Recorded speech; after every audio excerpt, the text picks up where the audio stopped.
Om Namo Bhagavate Vasudevaya.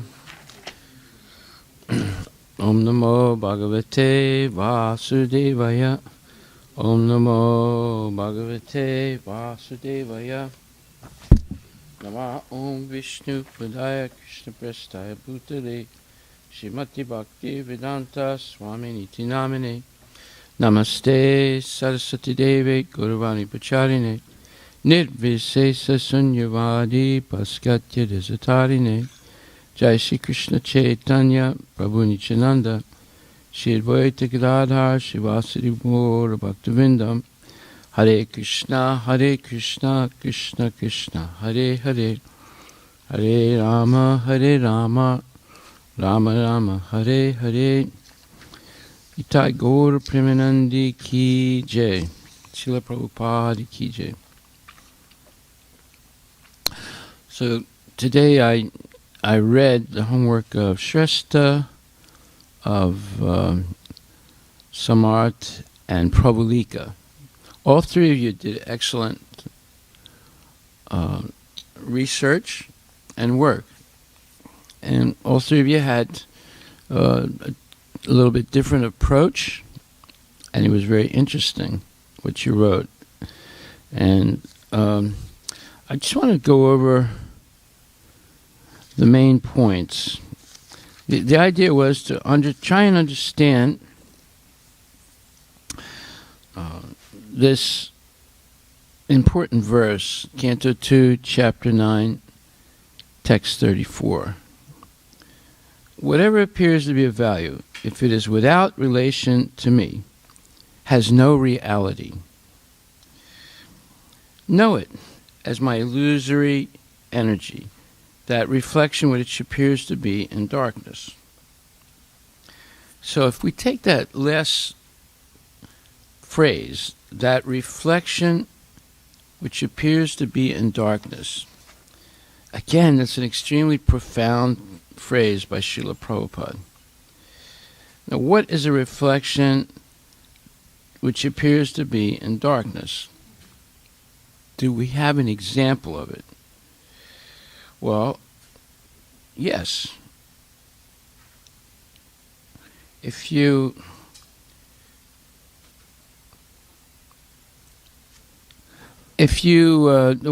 see, this begins an interesting discussion. Socrates, in his very famous book called The Republic, he also gave an allegorical description. Now look this word up, allegorical, A-L-L-O-R-I-C-A-L. An allegorical, A-L-L-O-R-I-C-A-L. Let me just look that word up for a second.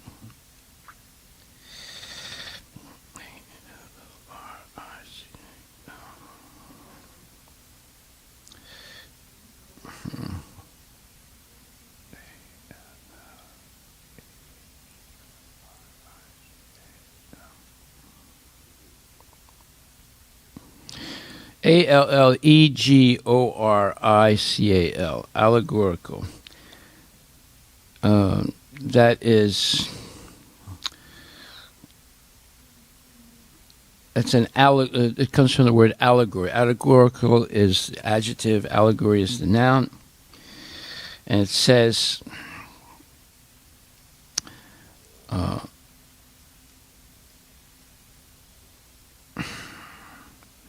an allegory is a term for a figure of speech.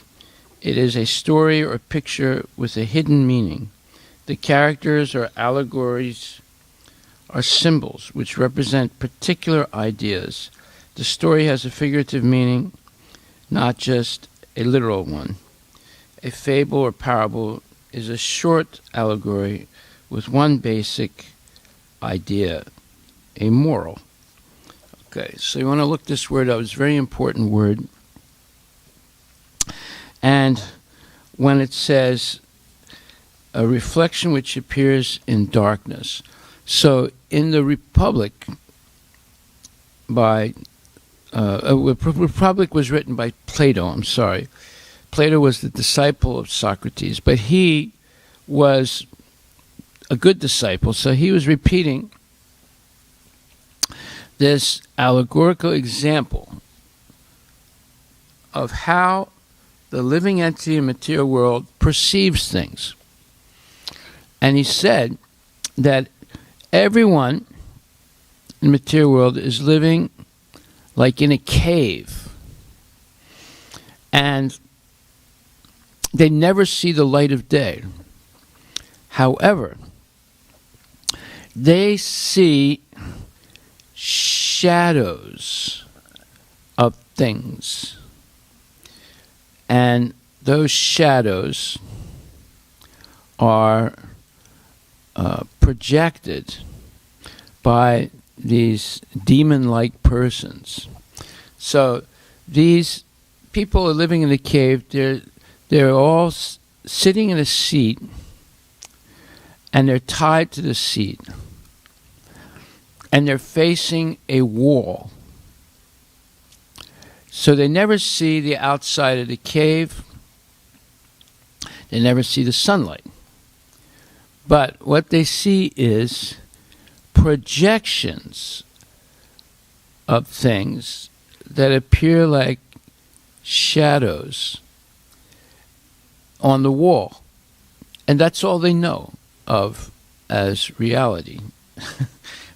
That's a very interesting point of view, that this is what people actually see in this world. They don't actually see the real thing. They only see projections of things, and it's not that, and the projection is a shadow on a wall, and they're tied to these chairs and they're facing the wall.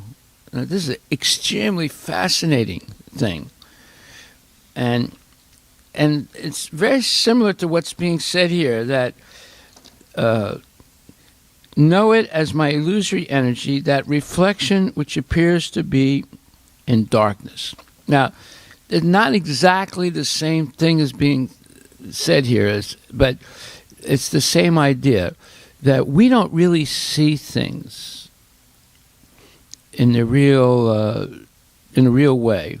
We see things as similar to a shadow image of something. Whereas here, like Plato was saying, but here it says that reflection which appears to be in darkness. So if we're in a dark room and sometimes there's light outside, and sometimes you can see a shadow of something on your wall. When, let's say, you're sleeping and there's light outside, and the light is coming into your room, and you might see a shadow of something like a tree on your wall. That's what we're seeing. We're not actually seeing the real things. We're seeing shadow reflections of things. Or as it says here, that reflection which appears to be in darkness. That darkness is referring to the shadow reflection of something.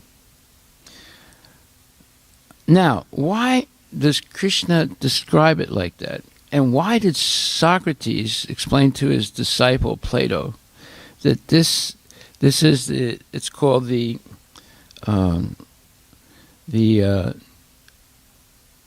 allegory of the cave? Let me see. Let me just look that up. One second.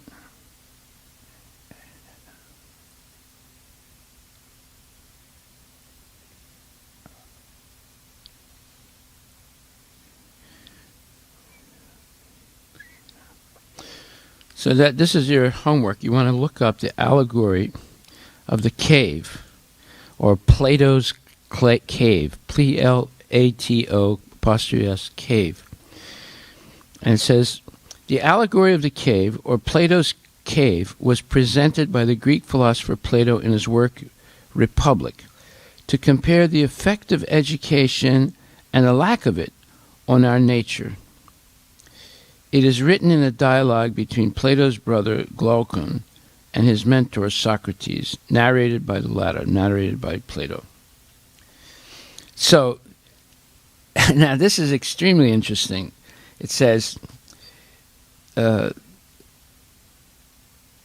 was presented by the Greek philosopher Plato in his work Republic to compare the effect of education and the lack of it on our nature. Now, you see, even 2,500 years ago, Socrates and now his disciple Plato were complaining about the educational system. They were complaining. Basically, they're saying people are not really being educated. Children are not really being educated about what is reality and what is not reality.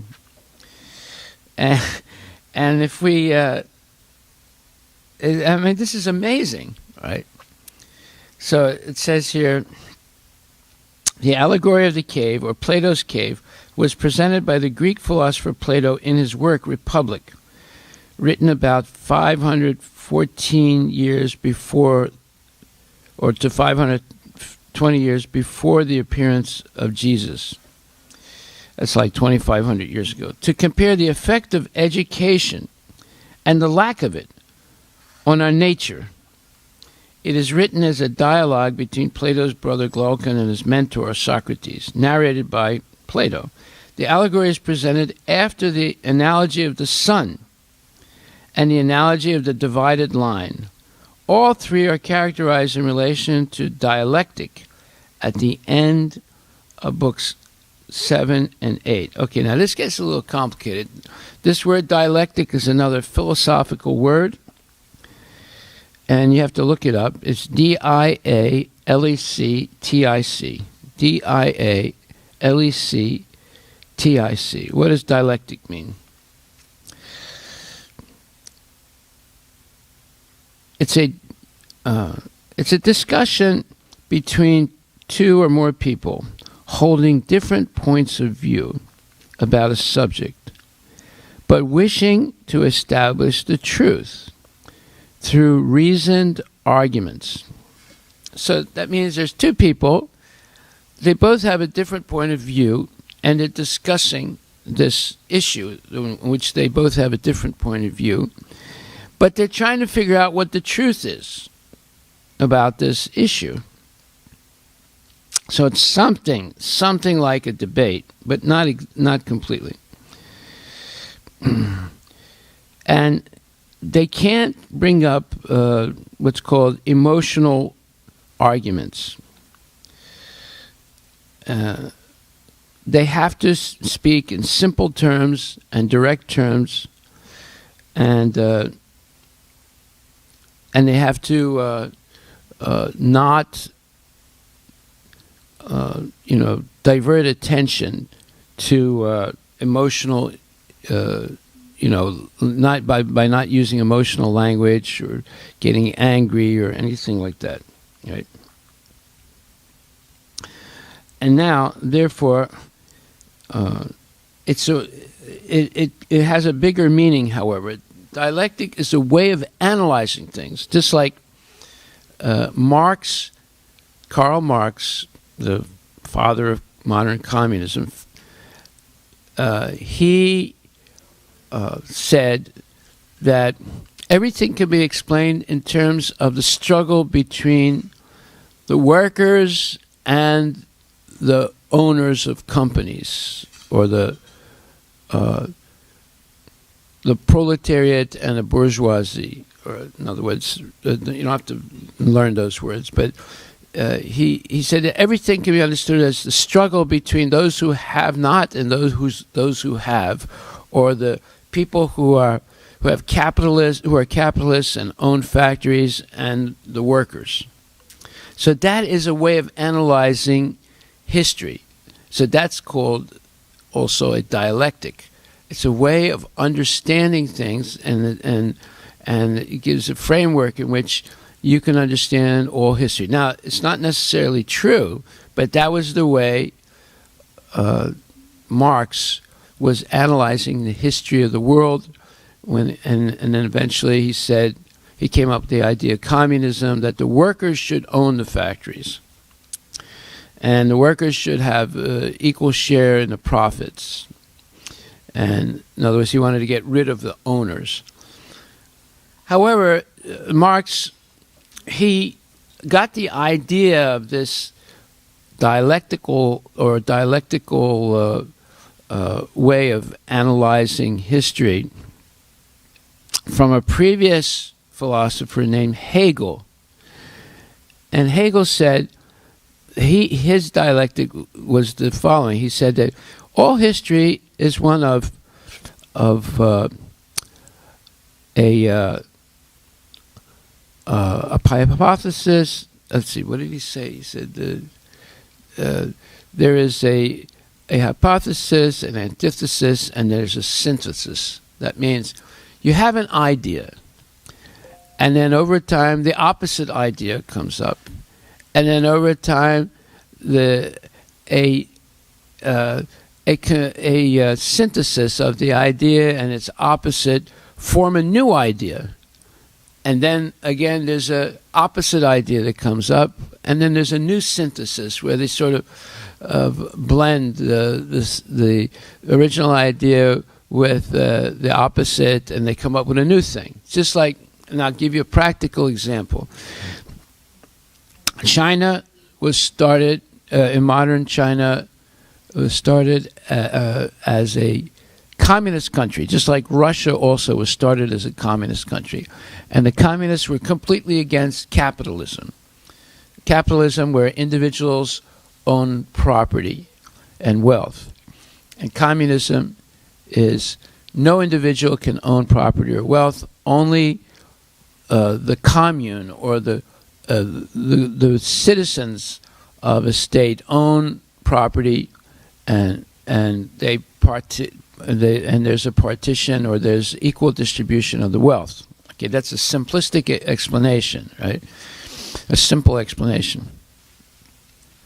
So, but over time, the Soviet Union collapsed. China did not collapse, but both of them incorporated capitalism. And they came up with this hybrid of a communistic type of so-called communistic state, but with limited ability for people to have personal property and wealth.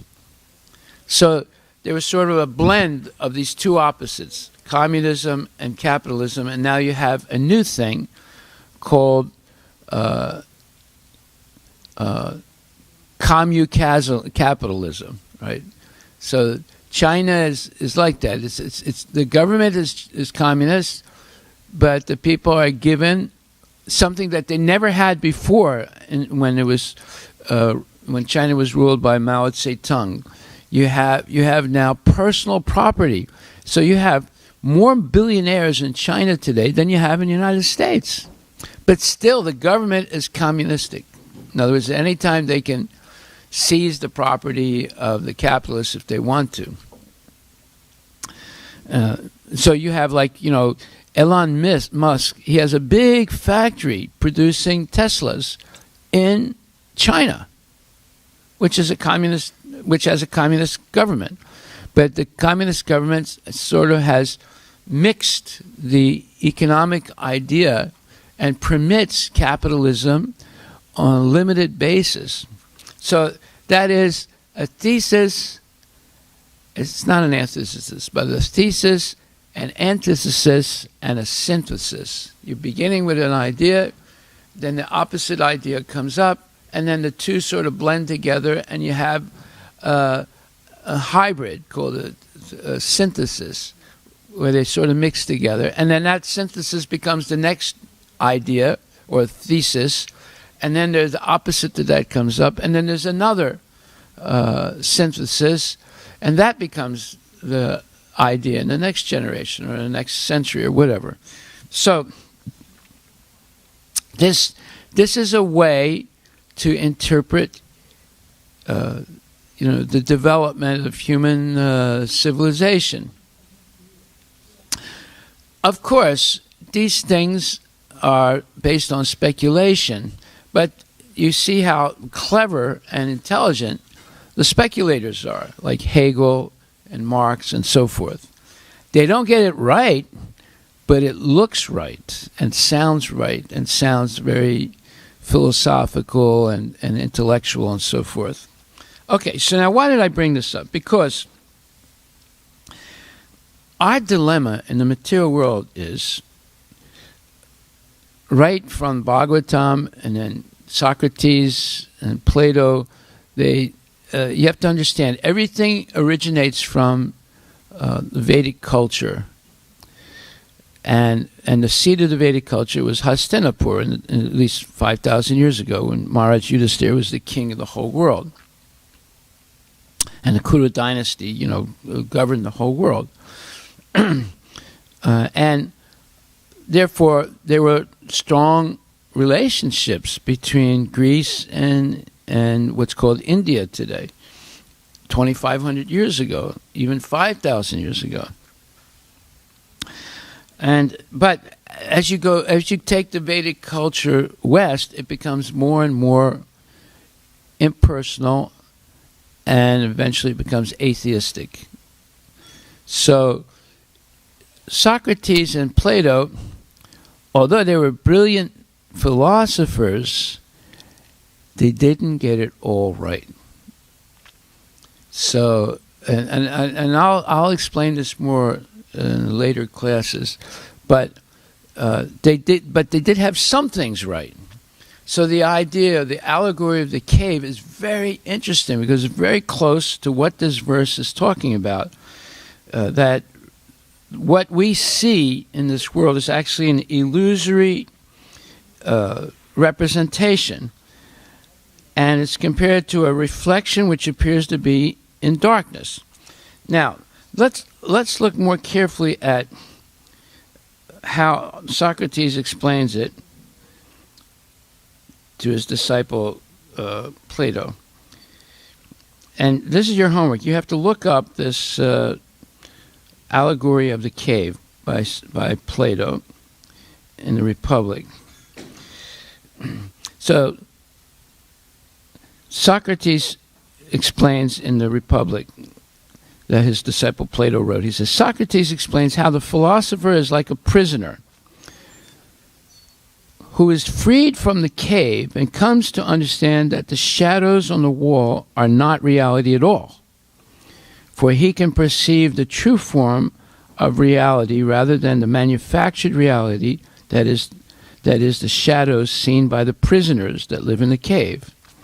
The inmates of this place do not even desire to leave their prison, for they know no better life. The prisoners managed to break their bonds one day and discover that their reality was not what they thought it was. They discovered the sun, which Plato uses as an analogy for the fire that man cannot see behind him, like the fire that casts light on the walls of the cave. The human condition is forever bound to the impressions that are received through the senses. Even if these interpretations are an absurd misrepresentation of reality, we cannot somehow break free from the bonds of our human condition. We cannot free ourselves from the phenomenal state, just as the prisoners could not free themselves from their chains. If, however, we were to miraculously escape our bondage, we would find a world that we could not understand. The sun is incomprehensible for someone who has never seen it. In other words, we would encounter another realm, a place incomprehensible, because theoretically it is the source of a higher reality than the one we have always known. It is the realm of pure form, pure fact. Now, of course, we said, now don't forget that Socrates and Plato didn't get it all right, but yet they got some aspects correct. And That doesn't mean that we're going to become followers of Socrates and Plato. But I want to show you how everything comes from the original Vedic knowledge. But as you go farther away, and if you don't accept the correct principle of parampara, then all kinds of mistakes begin to creep into the pure understanding, and then you get, more confusion. But in any case, let me explain exactly what Socrates' idea of the cave is, and then we'll compare that to the Vedic understanding. His idea is that everybody is living like a prisoner in this material world in a cave, and they're tied or with chains to a chair, and the chair is facing toward a wall. But behind them, and they never can see behind them is a platform on which there's some demons. And the demons have cutouts, let's say, of things that are in the world, like trees and birds. And they have some fires going on and behind them. And they're walking with these cutouts, and the only thing that the prisoners see are the shadows of those cutouts on the wall. So they only see shadows of things. They never see the real thing. And of course, a shadow is projected by light on the back of something. Like if you stand with your back to the sun, you'll see your shadow, right? Now, the shadow is not you, but it implies that, it indicates that there is something that is you. It looks something like you, but it's not exactly you. So, and then Socrates said sometimes someone who's like a philosopher, he can get out of the cave and see the reality.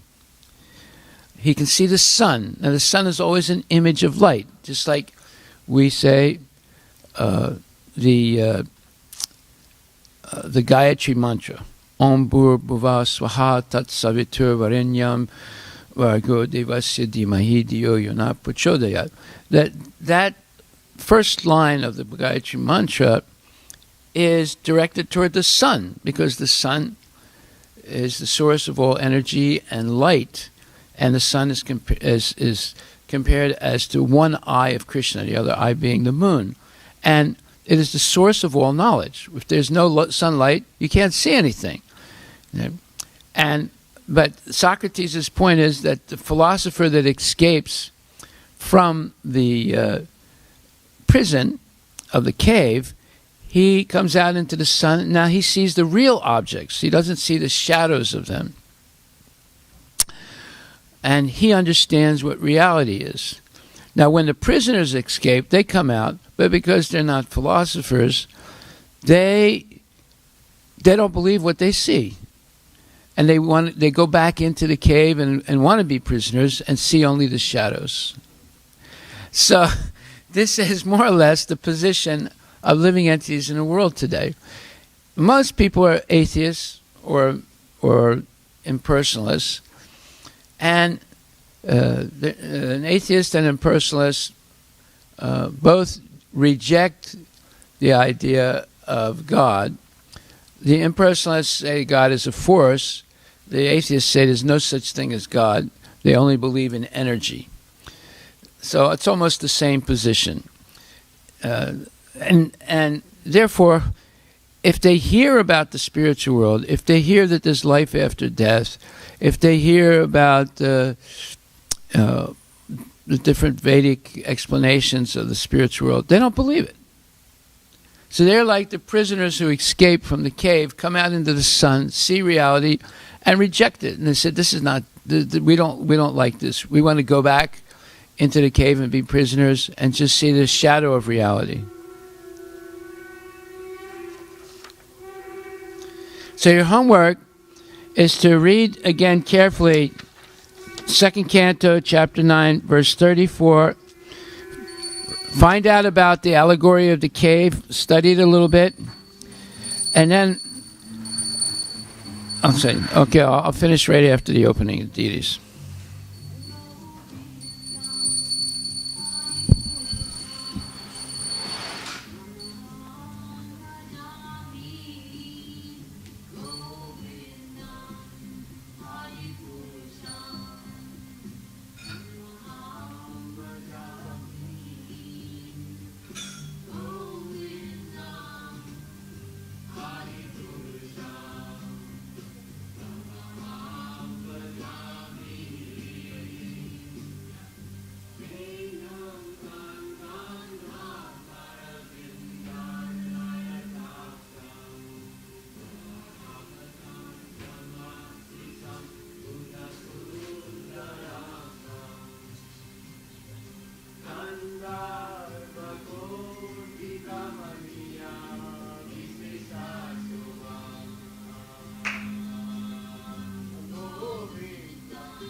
Janakana Yashomati Nandana Brajavaranagara Gokula Ranjanakana Gopi Paranadhana Madana Manohara Kaliya Dhamana Vidhana Gopi Paranadhana Madana Manohara Kaliya Dhamana Vidhana Amala Harinamamya Vilasa Vipuna Puranadara Navina Nagarabora Amala Harinamamya Vilasa Vipuna Puranadara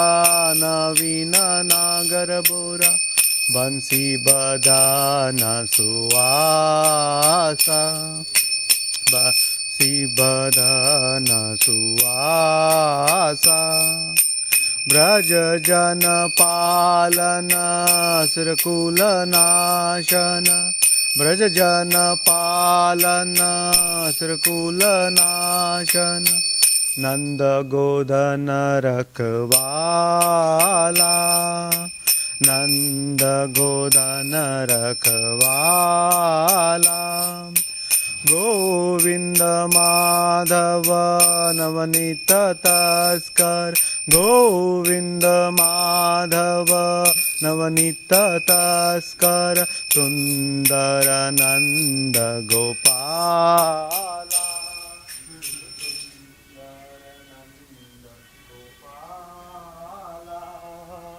Jamuna Tatachara Gopi Basanahara Jamuna Tatachara Gopi Basanahara Rasarasika Krupa Moya Rasarasika Krupa Moya Shri Radha Vallabha Vrindavana Nattava Shri Radha Vallabha Vrindavana Nattava Bhakti Vinoda Ashraya Bhakti Vinoda Aya Yashomati Nandana Vrajavaranagara Gokula Ranjanakana Yashomati Nandana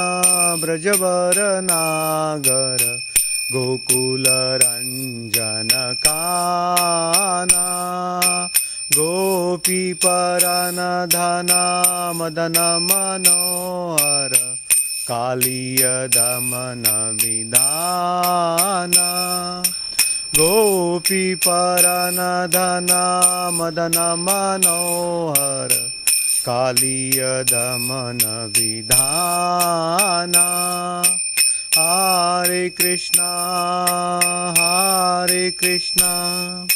Krishna Krishna Hare Hare Hare Rama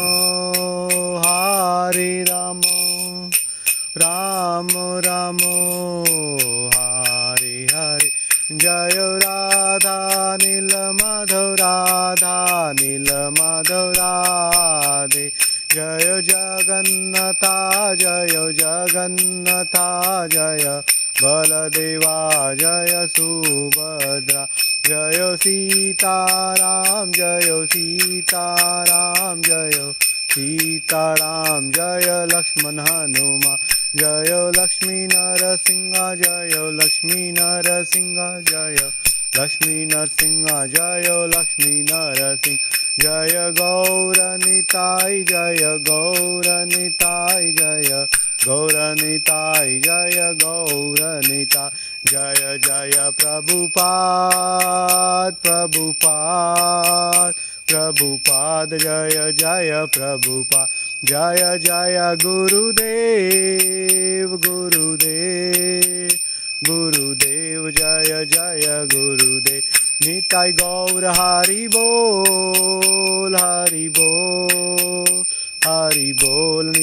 Gaur Hari Bol. Hari Hari Bol.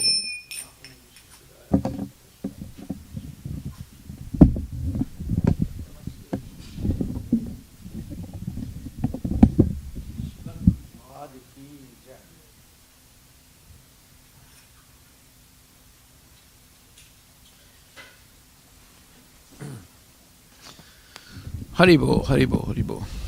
Okay, so I just want to summarize what your homework is, and then we'll end. This is a big subject. There's a lot more to be explained, but you're going to do some research, and basically what you want to do is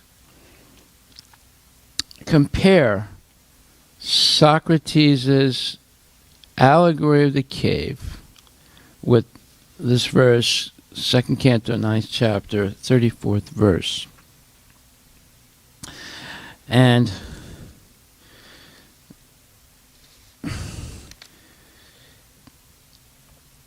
one thing I should, one hint I'm going to give you is that Socrates and Plato were actually impersonalists. They were not devotees. But an impersonalist has an idea of God, but their idea of God, see, the more you read about the cave, you'll see the allegory of the cave. You see that they believed that the perfection, that the spiritual world was a place where there were perfect forms of things, and what we see in this world are only shadows of those forms. But those forms were perfect, and they were static. There was no dynamism, or there's nothing moving in the spiritual world. There's just these perfect forms. And whatever we see in this world are imperfect representations of those perfect forms. So they had no idea of the dynamic nature of the spiritual world, where there's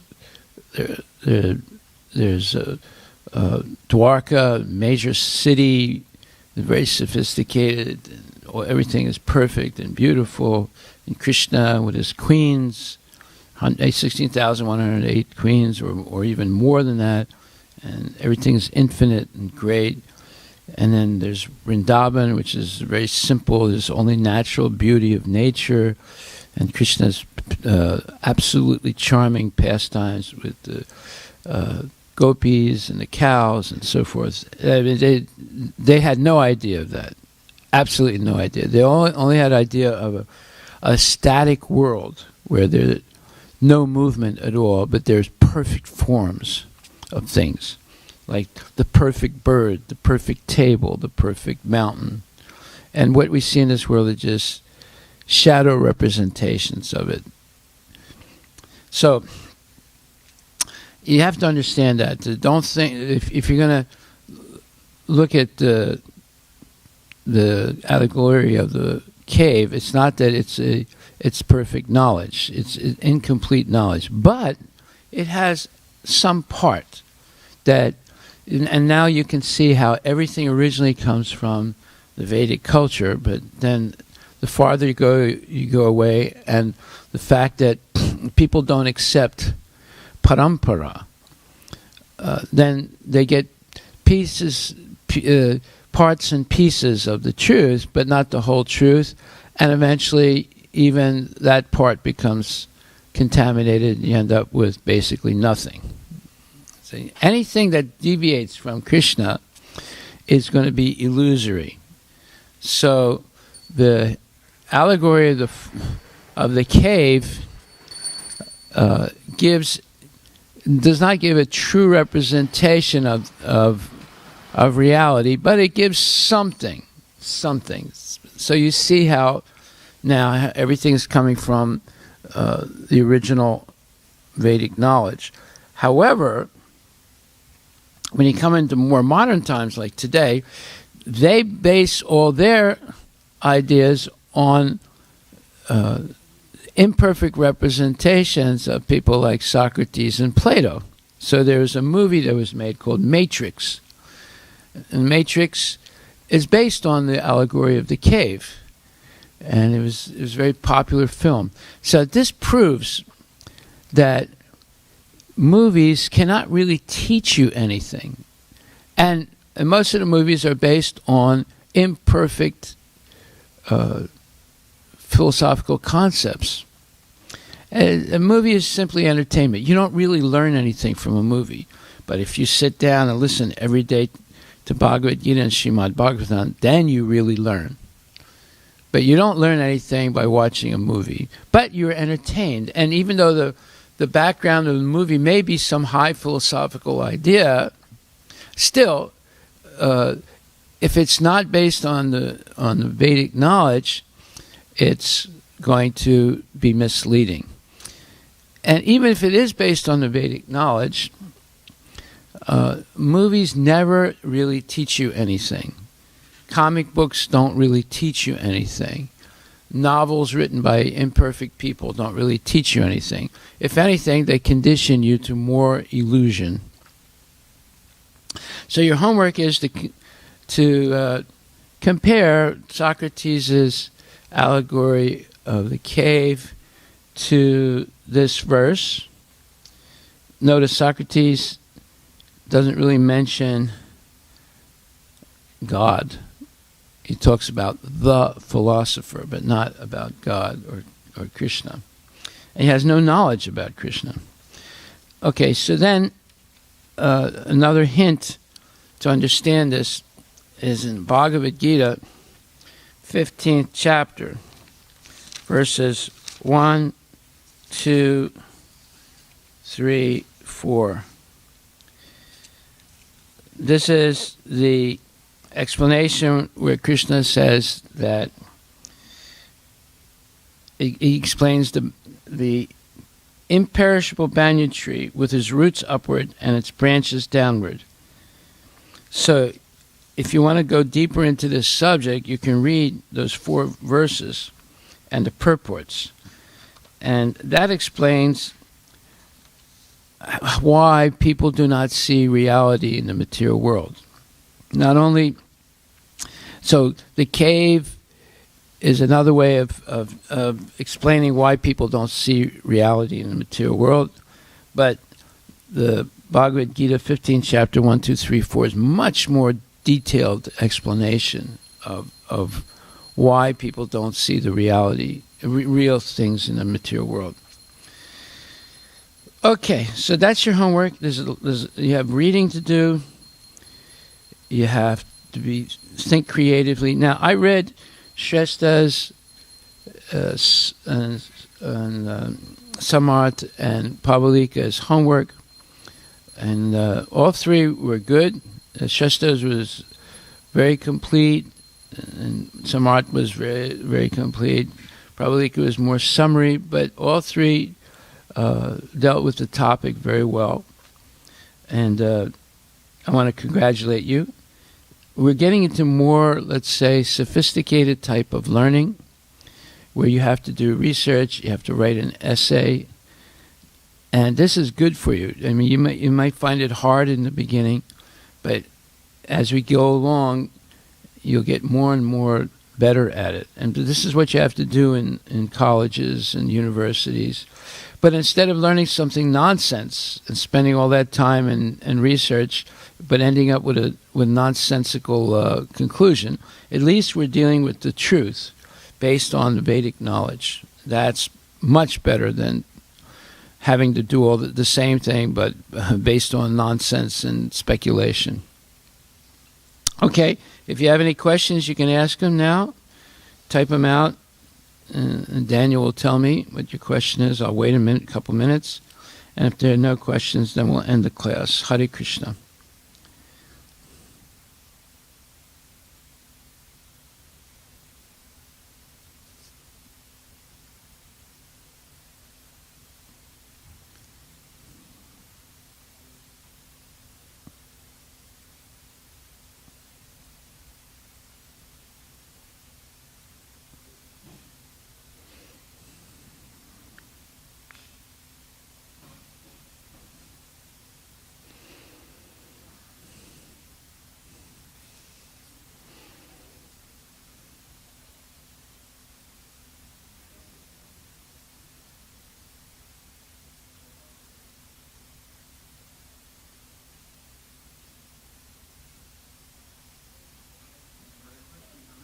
Yeah?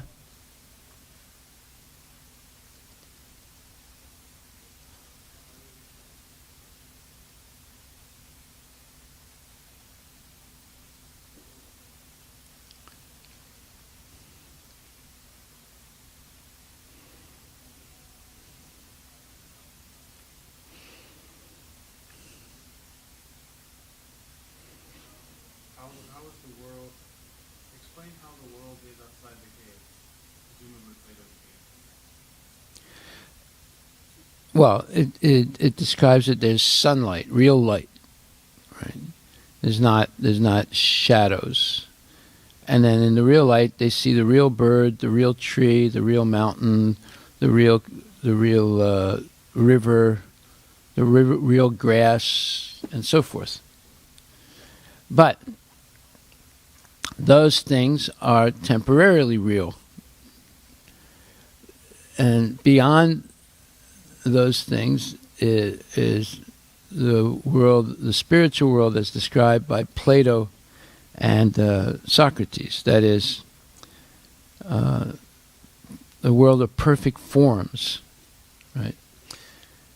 So there's a perfect bird, there's a perfect mountain, there's a perfect grass, there's a perfect this and perfect that. So, but the allegory of the cave is to show how our position is so limited that we're not even seeing the real things. We're just seeing shadows of the real things. So in this verse it says that, know it as my illusory energy, that reflection which appears to be in darkness. So in this verse, 2:9:34, it's describing that we only see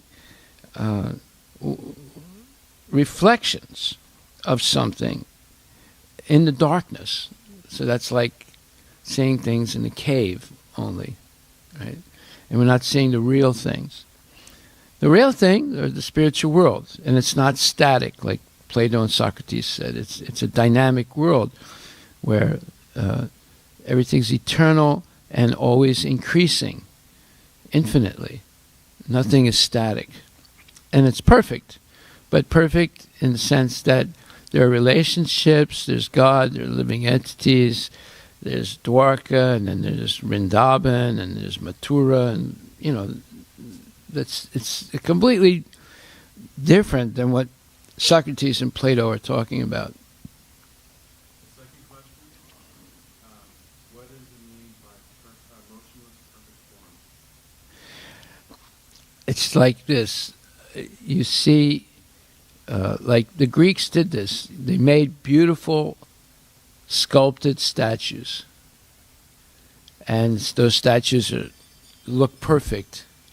And they're in solid marble or stone. And they're there for, you know, a long, long time. So that's they made things like the perfect man, the perfect woman, the perfect temple, like the Pantheon. You know, if you look it up, it's a beautiful building, right? Or like, I mean, in India you have the Taj Mahal, so called. You know, it's made out of marble and it looks very nice. So those are forms of things, and then you can buy a scale model of the Taj Mahal and put it in your house, right? Because the Taj Mahal is supposed to be so beautiful. So the scale model is to remind you of the beauty of the original Taj Mahal, right? So you have a, 1 foot high and 3 foot wide Taj Mahal in your house. So the Taj Mahal, the so-called real thing, but you make imitations of it and put it in your house, to remind you of it. So there are, Socrates and Plato said, there are perfect forms in what they call the spiritual world. The perfect bird, the perfect person, the perfect mountain, the perfect tree. And everything else that you see in the material world is a shadow reflection of it.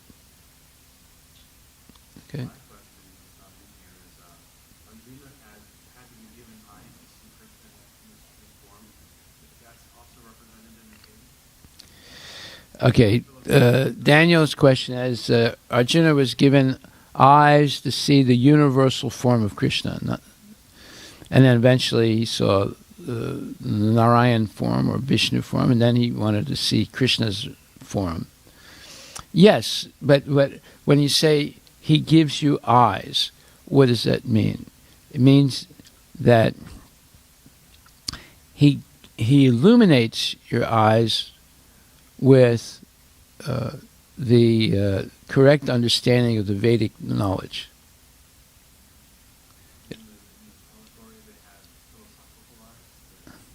Well, in the allegory of the cave, Socrates says that a philosopher escaped the cave, came out into the sunlight, and saw the real forms. You see. So light is all. Why do we say that first line to the Gayatri Mantra? We're praying to the sun. The sun is the source of all light. If you live in darkness all this time, you can't see anything.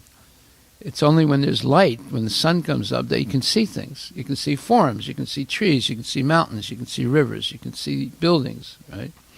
So that light is Krishna. That light is coming from Krishna, right?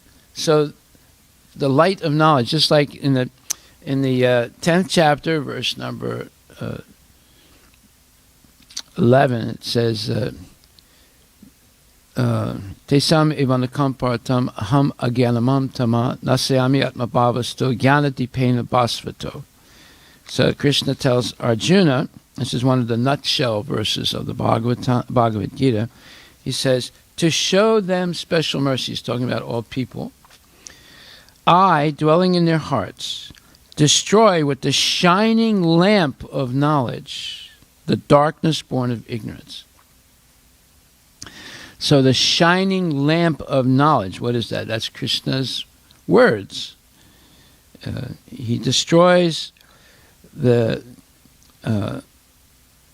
darkness born of ignorance with the shining lamp of knowledge. So when you hear Krishna's words, or Krishna's pure devotees' words, it's like a shining lamp of knowledge that eliminates the darkness born of ignorance. The ignorance is compared to darkness. So we're living in darkness if we think the goal of life is to have sense gratification, and after death there's nothing, and you need to make a lot of money to have a lot of sense gratification, etc., etc. All that material conception of life, that is the darkness born of ignorance.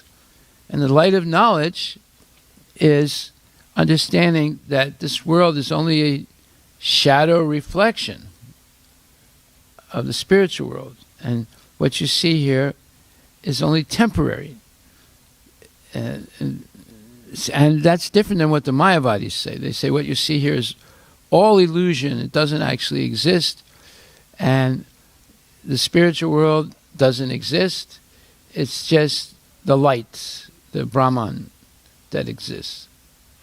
So that philosophy is also is only a very partial representation of the truth. And if you become convinced of it, you'll be in illusion also. See? But if you hear the whole Vedic philosophy as explained by Krishna himself in Bhagavad Gita and his devotees in Srimad Bhagvatam, then you get a whole perspective of the truth.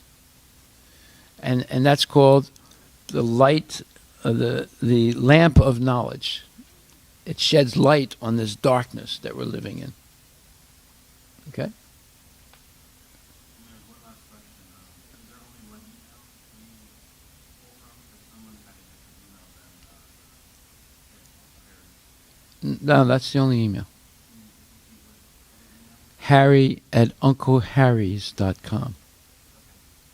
Haribol. All glories to Srila Prabhupada ki jai.